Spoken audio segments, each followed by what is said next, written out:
Welcome to another episode of Under the Barbell Strength podcast. I'm your host, Colton Haynes, and if this is your first time tuning in, we'd love for you to follow and subscribe.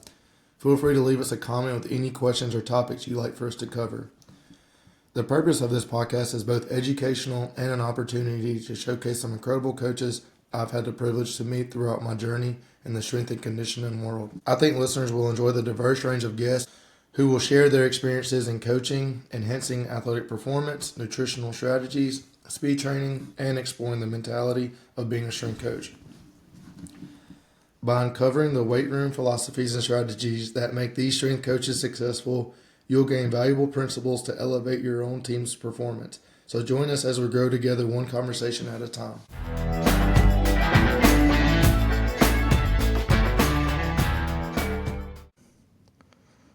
Joining us today is Coach Samuel Roome at Emory Henry University in Emory, Virginia. Coach Roome started his coaching career in 2015 with internships at Robert Morris and UNC Charlotte. After his internships, Coach Roome started his first job at Catawba College, where he was assistant strength coach in 2016, and later as the head strength coach at Everett University up until 2024. Coach Roome is currently the director of strength and conditioning at Emory Henry, where he's finishing up his first successful year in the transition from Division III to Division II.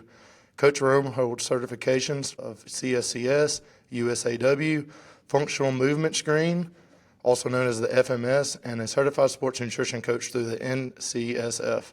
Coach Roome is also married to Cassandra of 2 years. Welcome, Coach. How are you? Good. So talk about the transition from Division III to Division II. What's the strength coach perspective like?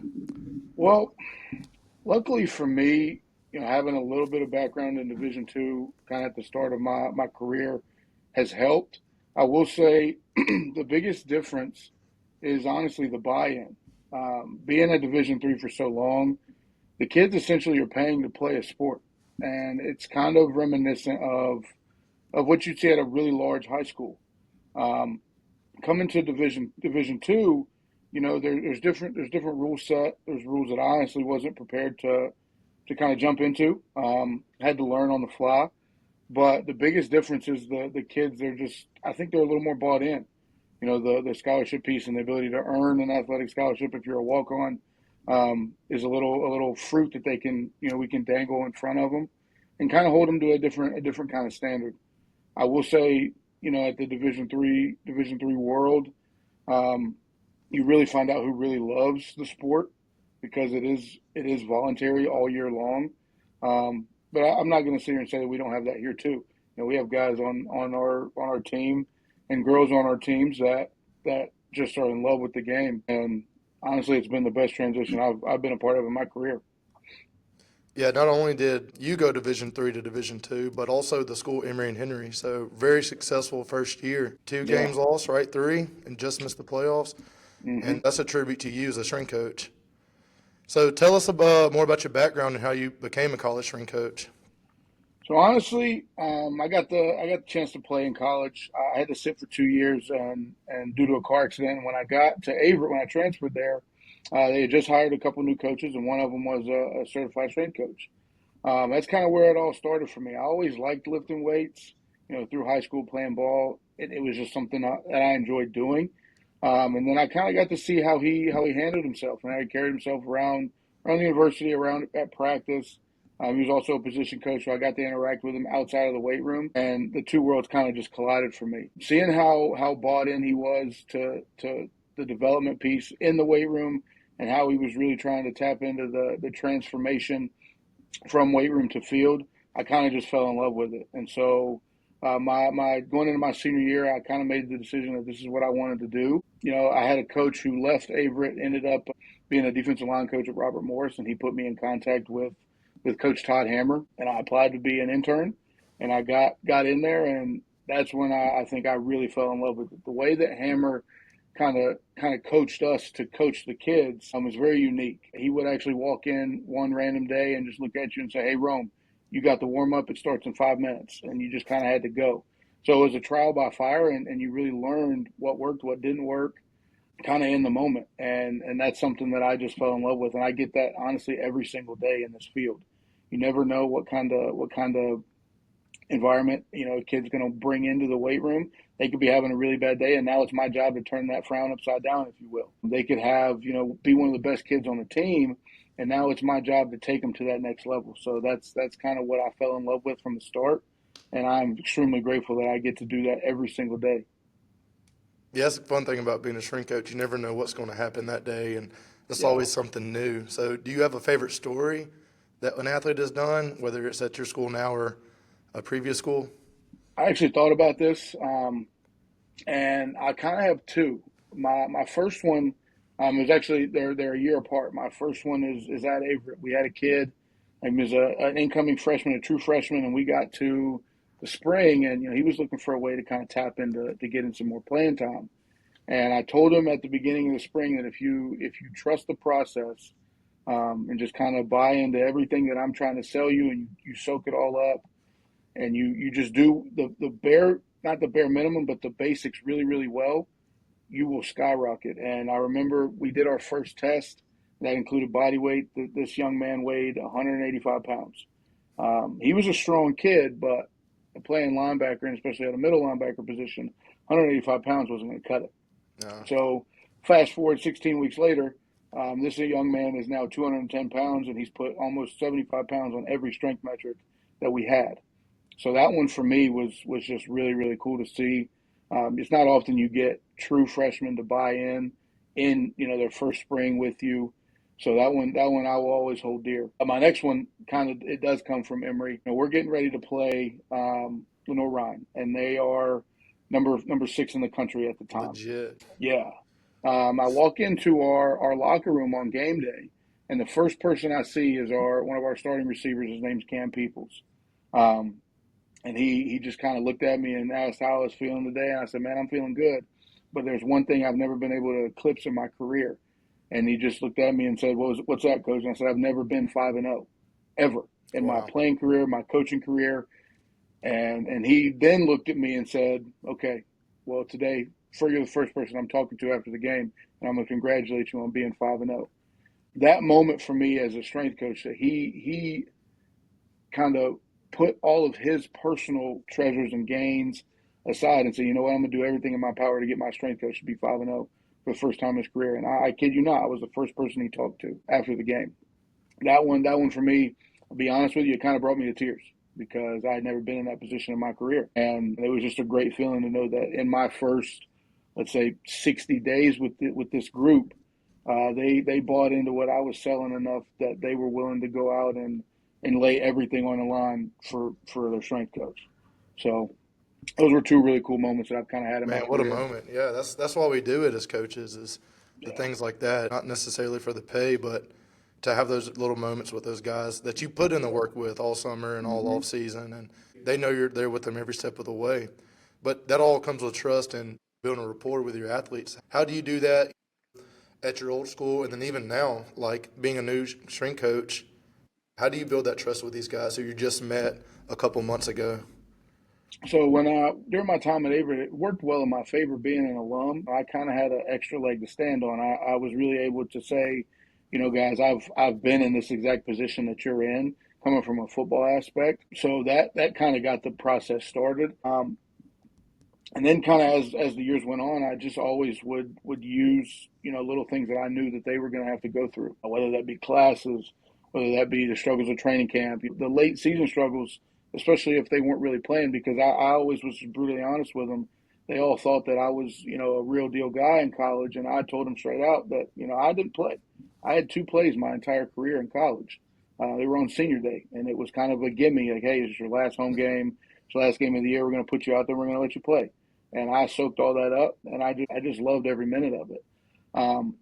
So that's what I did there. When I got to Emory, I actually started up here 2 days, well, really a week before training camp started, but really because of how scheduling kind of works and the prep work for training camp, I started 48 hours before training camp really got going. So the first thing that I actually did when the kids came back on campus is I just made myself available. We wanted to do height and weight.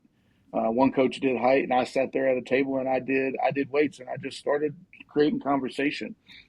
The next day was my actually first time to address the team, And I just had an open, honest conversation with him.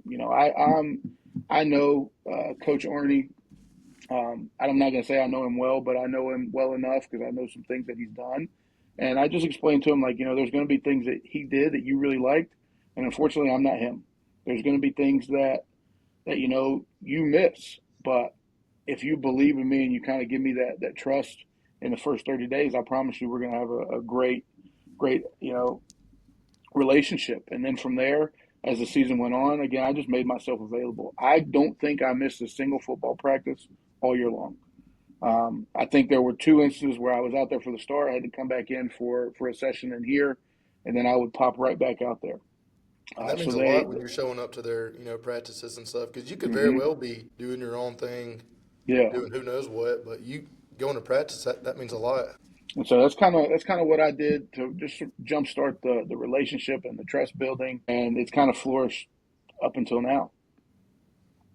We'll Yeah, I see where it started goes in about the the same spring. time you did here at Ferris State, and that was the first thing I had to do. We had a really good strength coach before I got here, and it was hard always being compared to the last guy. But these athletes know you're trying your best for them just as much as they're trying for you. So it is hard to build that trust, and I do like how you said availability. That's probably the best way you can put it, is to be available for these guys and girls. And not only are you doing football, but other sports want to feel respected and loved too, and you just got to show that love all kind of way. And I think that's probably the best way to put it, is being available. What were some strategies you used to motivate your athletes, especially when there was challenges or any setbacks that happened throughout the year?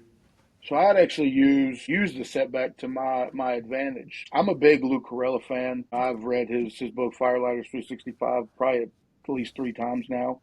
And I use those things to my advantage. So just kind of talking to them and giving them what we call words of wisdom. We're actually going to do this thing this spring, where we do Wisdom Wednesday as one thing to do. But I use the environment that we were in, whether it's whether it's a really hard practice or a really challenging lift, to bring it back to perspective. And I think perspective for our kids is always a great thing to use. And I can give you an example of that. We played Limestone, first real conference game, and we just got smacked with a hurricane. And we had to move the game to a Sunday. We traveled on a Saturday afternoon, which really threw off their schedule. And we arrived at the hotel, and we ended up playing Sunday, and we ended up losing. Well, we came back on Monday. Tuesday was their first session, and the first thing that I did is we talked about, hey, we can't just dwell on the past. That one's kind of done and over with. You guys have an opportunity to move forward and continue having a great season.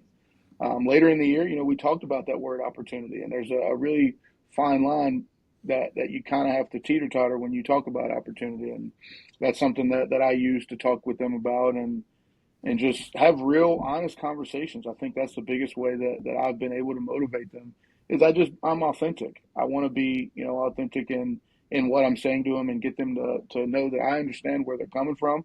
I understand how they're feeling about it. And authenticity is just something that this world really needs a lot of, because the more authentic that we can be, the better off we're going to be in the long run. So that's something that I kind of do. I just try to talk to them and get their perspective, put myself in their shoes, and then relay my thoughts back based on the experiences that I've had. Yeah, and again, that's going back to building that trust and rapport with them as well. You don't think about it, but you're developing leadership as well. How do you develop the leadership from your athletes? What do you do? Like, how do you challenge them? What are some things you do that works at Emory Henry that maybe some other coaches could use? Force them to be uncomfortable. Put Yep. them in situations that they have to not only physically battle out, but they have to mentally and emotionally battle out. We use this mantra, and I put a picture up on the wall, and it's kind of a triangle, and it's being fearless, relentless, and faithful. What that means to us, and this is something that I use to develop that leadership, is that no matter what you're going through, you have to be fearless. You cannot be afraid, if you will. You have to go at challenges head first and head on with a relentless effort. Nothing in your path is going to stop you from achieving a goal that you have set, whether big, small, something that's as simple as, hey, I'm going to get a C on this test. There's an obstacle in the way. Go at it with relentless effort, and then being faithful. That's trusting the process. And I'd like to tap into, I don't have any kids yet. Me and my wife don't have any kids yet, but I like to tap into that fatherhood thing. Try to get them to think like, hey, what would you do if your son or daughter came to you with an issue and you're now tasked with finding a solution? You're going to first off tell them trust whatever process is kind of happening in front of them. Live in the moment and just keep your head down and work. And so that's kind of something that I do. I do that through whatever we're doing in the weight room. When we're on the field and we're running, I challenge them that way, just to put them in an uncomfortable position to force them to realize that, hey, this is a process that I have to go through and I have to work through. So just really putting them in a super uncomfortable position and make them kind of battle their way out of it. Yeah, because a lot of these kids, they're fighting stuff that we don't even think about. Like, Mm-hmm. I know a lot of these guys on our team, some of them have kids, and so you just never know what they're battling with, how we can comprehend and make it to where they can understand it as well. So that's always, a challenge in itself as a coach, because we're more like a life coach more than anything, too. Yeah. I mean, it's probably every day that I have these athletes hanging around in my office talking and just kind of asking things that sometimes you don't know the answer to, but you have to kind of spin it for them. Yeah. And so Mm-hmm. that's how it is as a strength coach as well. Is it's not always X's and O's and writing workouts, but you are there to talk to these guys, to these girls, because they don't have life figured out, but they look up to you and us as strength coaches as a role model. And so that's what I really think is awesome to do. So let's go on the flip end. And were there any moments that you questioned your approach? Not necessarily at Emory and Henry, but I'm sure there's times where I'm always like, man, that I could have done that better. Or this could have been better. And, I'll give you an instance.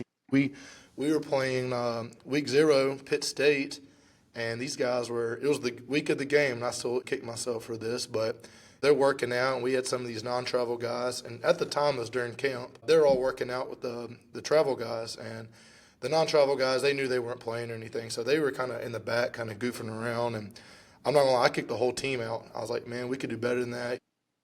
So I kind of put pressure on them, and again, it was my first couple months here as a strength coach. I think I Mm-hmm. approached that the complete wrong way, and if any of my players are going to listen to this, man, I'm sorry, but looking ahead of it, man, that was our only loss of the season, and I kind of beat myself up on that sometimes. But then again, you live and you learn, So my question to you is: there any moments that you question your approach to anything, whether it's how you handled something or what you've done? Yeah, I've actually been in a very similar situation at Averett. Um, we had a issue one time. We were doing, this was actually last year. We were doing team competitions in the spring. Just we tried to pit the lift groups kind of against each other and create some competitive environments. And one of the groups kind of they looked at me and said, you know what, we don't really feel like doing the competition today. And so I said, okay, well, you're not going to do it. I'm going to give the points to the other team, and you're going to lose, and that's the end of it. And that turned into a whole debacle. And kind of looking back in that instance, like I should have handled that a little bit differently. Some things played out that shouldn't have played out, both professionally on my end and things with them. So I think that goes into that we're human. But from a coaching standpoint here, I actually did that exact thing where I kind of looked in the mirror and said, man, I kind of screwed this one up my first week here, or first 3 lifts. So when I got the job here and kind of transitioned to this role, there was virtually zero time to program. So I had a program that I had actually written for Averett at Averett, and I said, you know what, I'm going to do that here because football is football no matter where it's at. Yep. Well, that was the total wrong thing to do because I didn't know how these guys practiced up here. I didn't know the intensity of their practice, the speed of their practice, what all goes into it. And so we lifted prior to our first practice, our first helmet practice of the year, and we got out there and those guys were dead. So I'm sitting there thinking like, oh, here we go. There's about to be a ton of injuries, and it's literally going to be my fault. And so that very night, I actually rewrote their entire in-season plan to try to cut back some on the volume and things of that nature. So I've been kind of there on both sides of it, and it's not an easy feeling, but I try to do this thing weekly, daily, semesterly, and then look at the whole year where I take, however long I need, 10, 15, 20, maybe even an hour just to reflect on everything that's kind of, and I take notes on myself and I critique myself like, hey, I could have done this better, or I should have done this, or I shouldn't have done that. Just as a way to kind of humble myself and kind of check myself in the mirror. So I think, I'm not going to say that everybody, I think everybody needs to do that, but it's a good way to kind of hone in on yourself, because how can you lead other people if you're not able or willing to lead yourself? So that's kind of something that I do in those moments, because I think we all have them. Yeah, for sure. I think what works at Emory and Henry, like you said, isn't going to work at Averett or wouldn't work at any other school. I think that's what makes, a strength coach and the culture unique is you can't just plug and play and do whatever, Yeah, whether it's different machines, different kind of racks, whether here at Fair State, we can't go outside because it's snowing so hard. We probably won't be outside till end of February, middle of March. And so what I did at my Delta State, I can't do here. And so you have to learn to adapt and adjust as a strength coach. And you're crazy if you're doing the same thing you did a year ago as a strength coach because everything's always evolving. It's always, hey, why don't we do this? Why don't we do that? And you do have to kind of question yourself. And there yeah, is, a time where you're like, all right, am I doing this right? Am I doing so? Especially with other coaches too. Bottom line is these coaches want results. They want to know these guys are faster, stronger. They don't care how much they lift. They don't care. Now it means a lot to us, but from a football coach, from like a receiver coach wants to know, hey, what's this 40? They just want yeah. strict results, and so you got to be able to adapt as a coach. I think at any level, whether it's Hmm. Division III, NAIA, Division I, you got to always be willing to adapt and not think that it's always your way or the highway. Yeah. If you're forcing, let's say, a hang clean, who's probably in the wrong there? And so that's what I think is a good topic to talk about. I'm gonna throw you another curveball. Is how would you describe your coaching philosophy? Does it ever change? I kind of mentioned mine a little bit there, but does your philosophy, does it stay the same? What standards do you hold? Just tell me about your beliefs as a strength coach. So I'm by no means married to any sort of one programming method and one coaching style. I think in terms of coaching philosophy, you have to be a little bit of a Swiss Army knife, because you can put two kids on the same team in the same room, and you're going to have to coach those two kids extremely differently, because no two people are exactly the same. So my coaching philosophy adapts to who I'm working with. And a prime example with that is you see a lot of crossover between volleyball and the sport of basketball. The metrics of the athleticism piece are the exact same. You have an approach, you have an explosive jump, and you have a land. Mm-hmm. However, one team in my training philosophy, one team needs to do Olympic lifts, the other one does not. So we're at the end of the day, I'm coaching. A volleyball player is basically a basketball player, and a basketball player is essentially a volleyball player. But the coaching methodologies and the programming methodologies are totally different. So I'm not married to any one kind of thing. Now I will say there are certain things that I do hold very near and dear. As an example, fundamental principles. I think we all need to be able to squat. We need to be able to squat properly. I think we all need to understand landing mechanics, no matter what sport we're in. We all need to understand running mechanics, and I think we all need to understand how our upper bodies play a role in overall total athlete performance. So when we're talking about coaching and programming, the one thing that I am married to is a total body approach. That's the only thing I will ever always have in my programs and in my coaching philosophy, is that I want to work from head to toe or toe to head, no matter which direction I'm going. Yep. Outside of that, though, no, I don't believe that there's one way to do things and that's the only way. Because, like you just said, the world is evolving and so is our industry. You'll see research that was posted today, 5 days later, something completely contradicts it. And now Yep. you're sitting there questioning, like, well, which one is right? It doesn't matter which one is right. There's no right or wrong. It's which one gets you the best results for what you're trying to achieve. So that's my thought process on that. Yeah, like I said, y'all had a really successful year this year. Let's talk about like in season versus off season while we're on this topic. What is like your split in season compared to off season? Are you going 3 days a week compared to five? Just kind of talk a little bit about what you would like to do. Yeah, so that's all depending on their role on the team. So we kind of break our guys into three categories. Two categories will lift 3 times a week. That's our developmental travel, and that's where we put a little asterisk The next to those best guys. group, huh? That Hmm. Devo group, the most fun. Well, we actually have two. So our Devo travel guys, they will dress. There are guys that are maybe one, two, three, 4 plays away from getting in the game. Yep. So we have them lift for their third day, but we modify their volume. So we keep it Okay. kind of low. We adjust the intensity. They're still doing the movement because we can steal that as a little bit of medicine, but we're not doing anything over the top. We then have our true developmental group, which is all our red shirts. That's where things get a little spicy, if you will. Yeah, that's the fun Pat one. Pat Ivy, he always talks about getting your chili hot. And that's the group that we try to get that thing smoking. Um, and they're a 3 day split as well. And then we Are have those our guys true travel receptive? guys. Like, are they embracing their role? Like, what is it like Yes, being in the Devo group at Emory and Henry? it's loud. It's early because they still go at 6 in the morning, well 6:15. But it's loud, and honestly, those guys bring what I call bring the juice. So there, I blast the music louder in the Devo football lift than I do in any other session, just Yep. because that's the kind of energy that they walk in the room with. We have one individual. He's a freshman defensive back. Every time I send a message in our messaging system about, hey, we remember we have a lift tomorrow. This is the proper attire. He always sends me back the little lock emoji and the flex arm. And he's the Yeah, first one in the weight room, and he's the loudest one in the room. So that's I kind of funny. feed off of that. And then when we talk about our travel guys, they lift the day after a competition, and then they lift again on Tuesday. So So y'all we go go, Sunday and Tuesday lift for their travel yes, sir. guys? Yep. Got you. And about how long is that?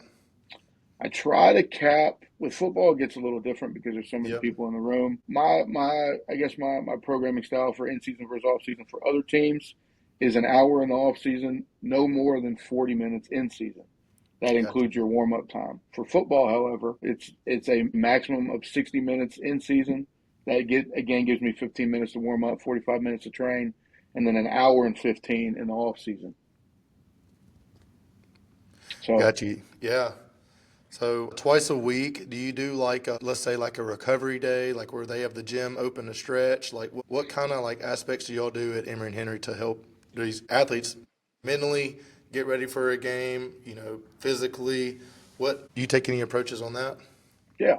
So if we're talking specifically, if we can use football as the example, our Tuesday lift is our heavy one. We get after it. I kind of get their body going, and I try to match the intensity of what I know practice is going to be because we practice Tuesday through Friday, And with Tuesday Tuesday's being probably the y'all's most intense practice, I'm mm-hmm, assuming.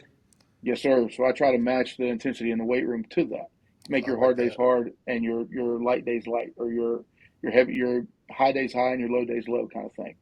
When we transition to, we get to the Sunday lift, I don't actually believe in doing just a whole recovery. And I'd say that because in my experience, I tried to do it at Averett, um, and we tried to do it when I was at Catawba. The kids just aren't interested in that. If you're going to have them up doing something, even though we're going later in the afternoon, day after a game, let's make it, let's actually lift weights. Let's not just do a recovery session where we're just stretching. So I use Sunday, that's our bench day, because I know it's something that they like to do because male athletes like the ego lift. So I keep bench on Sunday. We will do some sort of explosive movement just to kind of reset the CNS. Not anything over the top. We won't catch a clean, but we'll do a clean pull. We'll do a loaded jump, something of that nature. And then throughout the week, we build in, we have open hours. So they're dependent on, when our work study is available and when other teams are scheduled, but we block off, you know, maybe 2, 3 hours every single day where we just unlock the door. And as long as there's a coach in here, they can come in and they can do literally whatever they want. I have an open door policy for the office. If it's open hours and I'm sitting in here and they come and ask for a recovery session, I will handwrite them one myself right then and there.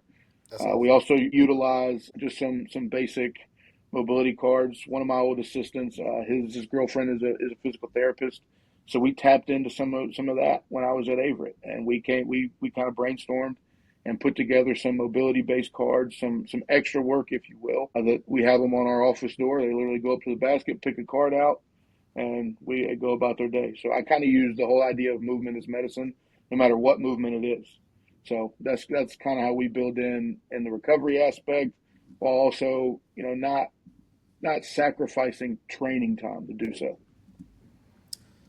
For sure. It's definitely up to the athletes. If they want more, they should show up and ask for more. Yeah, Now, if you want to be great, you can't just show up and do what it takes to be good. You want to do a little bit more and be great. And so absolutely. that's the kind of approach I take here as well, where we have these stretch mobility sheets. They're laminated. The guys know that they can come in at any time and, take those sheets and utilize those the best they can. And not that you have to do all, 20 different kind of lifts, but be great at, let's say, 10 of them. And that's all you'll need. Yeah. You want to be good at a whole bunch of things. Just be great at and master a couple of them. So they get Mhm. in, and they're really accountable, and they hold themselves to that standard to where they know we're not in the middle of a lift, and you look up, hey coach, my back by the way is hurting. Man, that's the wrong way to do it. Yeah. So these guys, they're mature in the fact that they like to prehab a lot, and they come in and stretch before extra, and they know that the days that we're going to hit it hard, they'll come in and stretch extra. Talking about Emory Henry, do you have any technology that you're using? Like, is there anything there? Yeah, we utilize Team Builder, and I had that at Averett, and it's a great software when you have tablets. Luckily here we have 18 racks, sorry 16 racks. I don't know how to count. We have 16 racks, so 8 double sided, and every single rack has a tablet. So it makes it That's amazing awesome. to be able to use that. Kind of tell kids, hey, we don't need to have cell phones in the weight room during team sessions. And it's all right there, readily available on the tablet. Other than that, we have tendos. We have 6 tendos that we'll utilize. The struggle with that is the fact that we only have 6. Um, we have we have a And dasher. do you get to pick and choose who uses those? How do you incorporate that? So when it comes to football, because we only have 6, I kind of steer clear with using them Yep, in the smart. in season. I'm probably going to do some stuff in the off season with them because the program that I intend on running, there's a skill side to it and there's a line side. So when we get to certain things, the skill group will be on a tendo, and I'll have them work on meters per second rather than a percentage. But I use the tendos a lot with my track and field throwers as a way to kind of skip RPE because it's very apparent. Like, hey, if I tell you to move that thing at point 0.7 and it's point 0.6, it's too heavy. Yep. So we need to change the weight, and now we kind of use it there. I use it with volleyball a little bit here and there in season because I think it's a great way to keep those girls fresh, especially when they're a high touch sport in terms of plyometrics.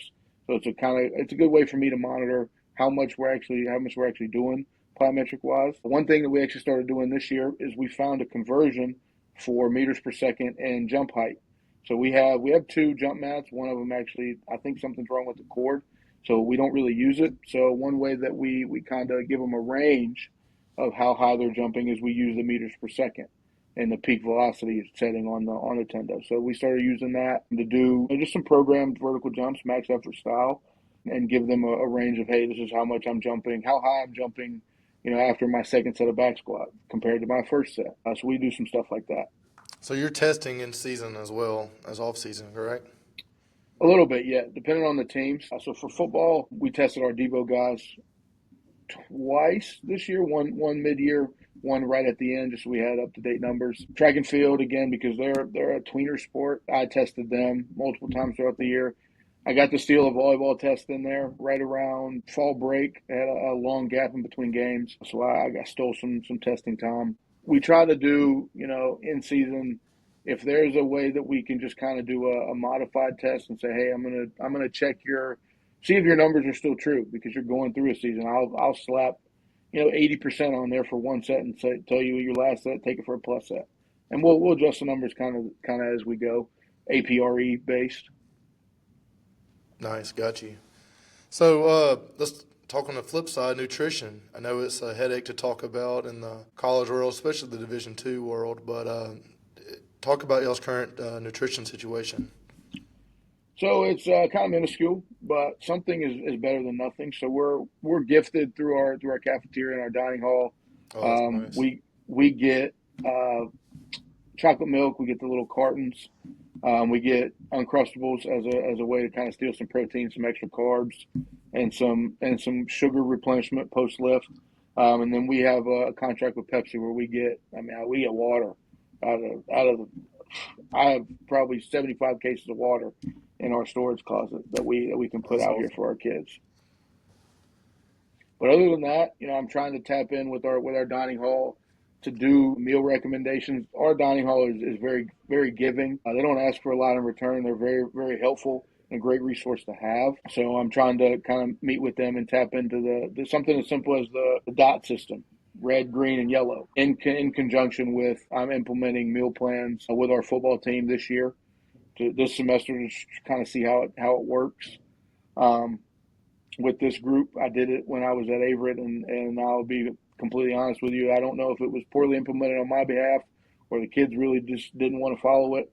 Um, but we tried it; it really didn't work. So we're going to kind of slow play it here. This spring, we are going to introduce. This is coming straight from football. We're going to introduce protein shakes. So we're going to get blenders, which we have, I think, 6 of them right now. We get fruit for halftime and then post game that none of the kids eat during the game. So we ended up just freezing it all. We're going to do post lift shakes.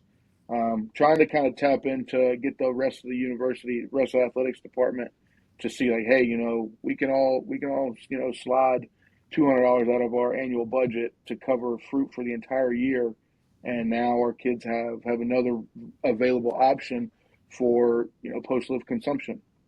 Um, I'm lucky enough to be partnered with a local grocery store here. It's called Food Country. They're a corporate sponsor for us, so I get gift cards, I think, once or twice a month, depending on the month that I'll go and I'll buy snacks for the weight room. It's actually that great bin that you see behind me. We have snacks that we'll toss out there. If we have somebody that doesn't want to eat a PB&J, maybe they're allergic to peanut butter, we have some other alternatives in there that we'll give out. Yeah, you definitely got to utilize your resources there because Mm-hmm. it's a never-ending money pit. And so PB&Js is the best way I've learned to do it. We got interns who will turn and make them. We'll fold them in half. We'll call them foldies. Mix a big thing up of PB&J, but you got to make do with what you have. And so, Yeah. that's the honest truth of what Division II is, and that's why I wanted to do this podcast so other coaches can talk about not only the good, but just what the challenges they face.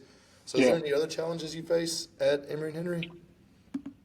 For us, it's honestly the equipment. This building that we're in was built 24 years ago, and I don't think it's been even thought to be renovated since the day that it opened. So in terms of things, we have older HVACs. Like as you can see, I'm sitting in my own office and I have a beanie, long sleeve shirt, and a hoodie on because our heat's not working right now. So those kind of things we struggle with. In terms of equipment in the weight room, I could tell you our equipment's probably 35 years old. So we're in a situation right now where if something breaks, it's going to be really hard to get a replacement part because they probably just don't make it anymore. But I will say our kids understand that and they take great care of this equipment. Um, so I guess that's a small challenge that we have.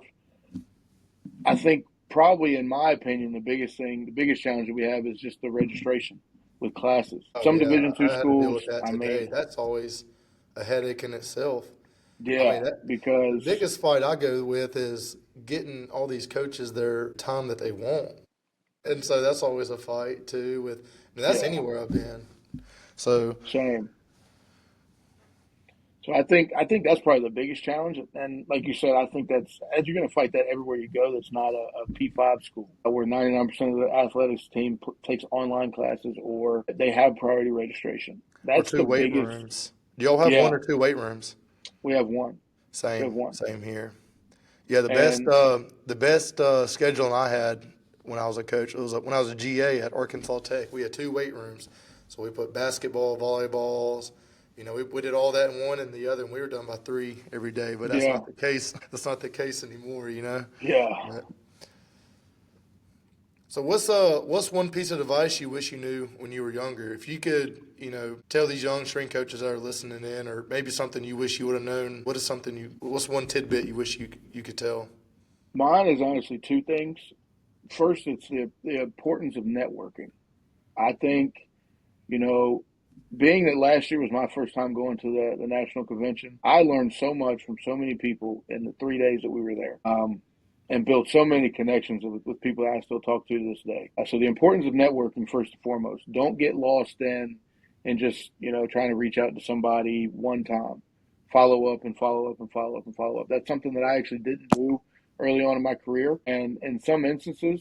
it has hindered me. Not going to say it's hurt me, but it has made things a little more difficult. The second thing I would honestly try to give either a younger myself, a younger me, or the next generation of coaches coming up is just immerse yourself in a lot of different things. I think right now there's a lot of people that want to get into strength and conditioning, but they want to get into it for football. And that's that's the only thing that they know is football, football, football, football. I think there's power in immersing yourself in a lot of different teams and being diversified in your training.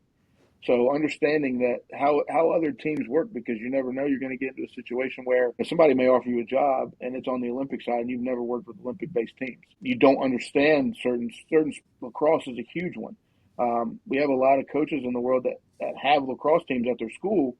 They've never worked with them and they don't know how, or they don't know, kind of the marrying of a physical sport, because it's on the men's side. I mean, it's very physical, but it's also very finesse, like soccer. How to marry those two worlds, it's a little difficult. So the more diversified you can be in your younger years as a coach, you're only setting yourself up for success. Yeah, same thing like with me. Like I at one point I feel like I was the stubborn shrink coach where it was always a me, me, me. Like no one can ever know about what I'm doing. But in reality, you're always taking things from here and there. Mm-hmm. You go to conferences, you meet people, and you know, you just always want to learn and connect with people because you never know what you might learn from someone else. And so the next question I was going to ask, was there any like life experiences you had that molded you into the coach today? Back when I first started coaching, I was at a junior college. It was my first job, and I was coaching the cheer team. And I remember thinking, like, man, the cheer team, like, this is really what I got myself into. But, man, did they teach me a lot. And that's from, like, you can't lift them the same as football players. You can't. Mm-hmm. And again, it's like, obviously, like, you didn't think of that earlier, but you don't really think about that until you're sitting there and watching them, you think you expect everyone how to know to do everything, but you learn through all your trials and tribulations that you go through. And so I can always, think about the junior college where I was working at, and we were doing some crazy things. Like I remember we had a huge hill on the backside.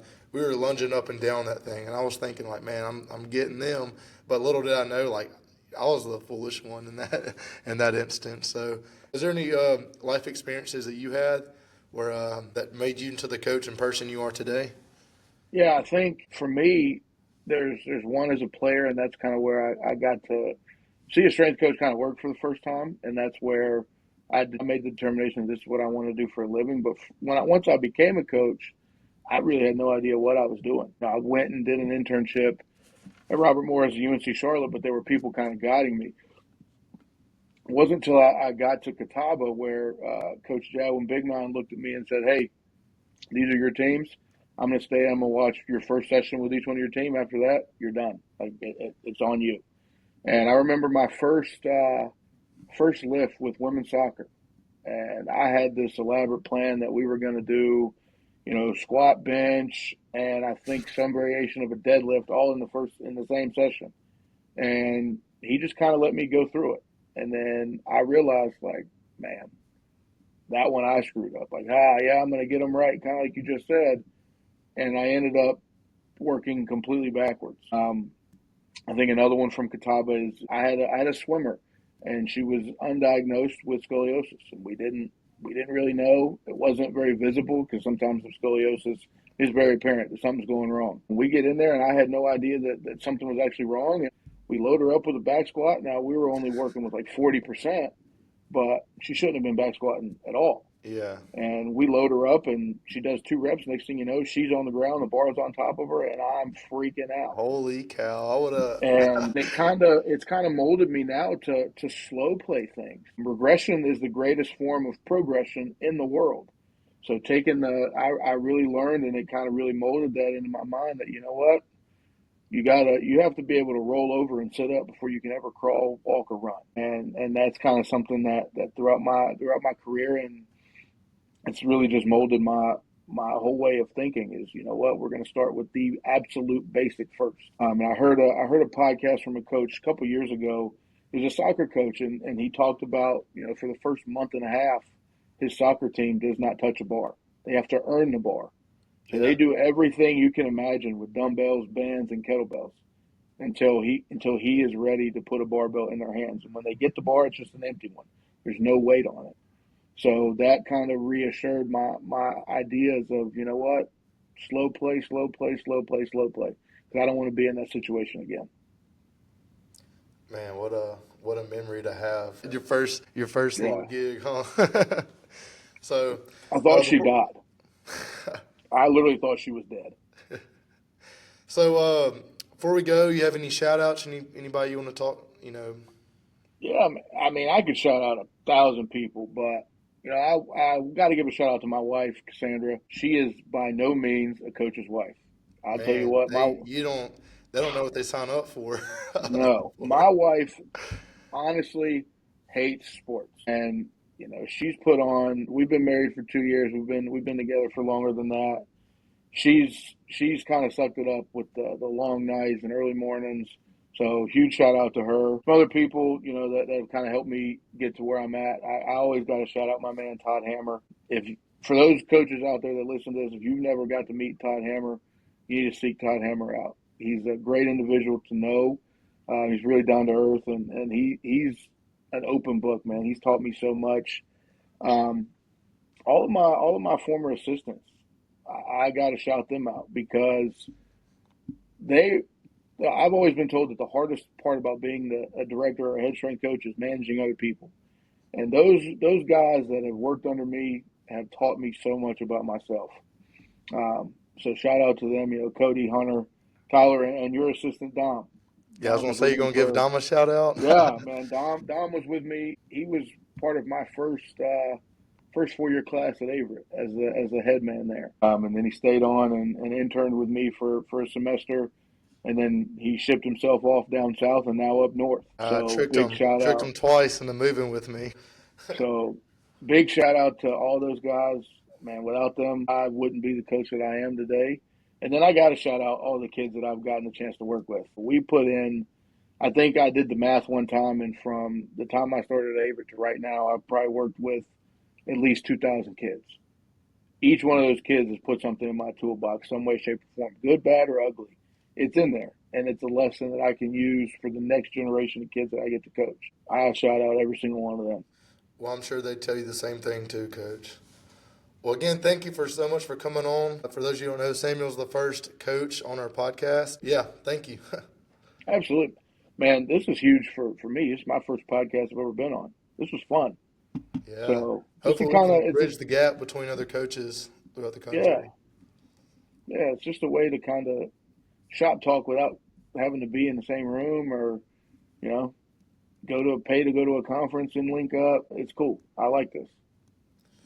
All right. Well, thanks so much, Coach. Thank you for tuning in. And if you enjoyed this episode, don't forget to subscribe and leave a review. You can also follow us on Instagram for more updates at Under the Barbell Strength Podcast. And if you know someone who would love this episode, please share it with them.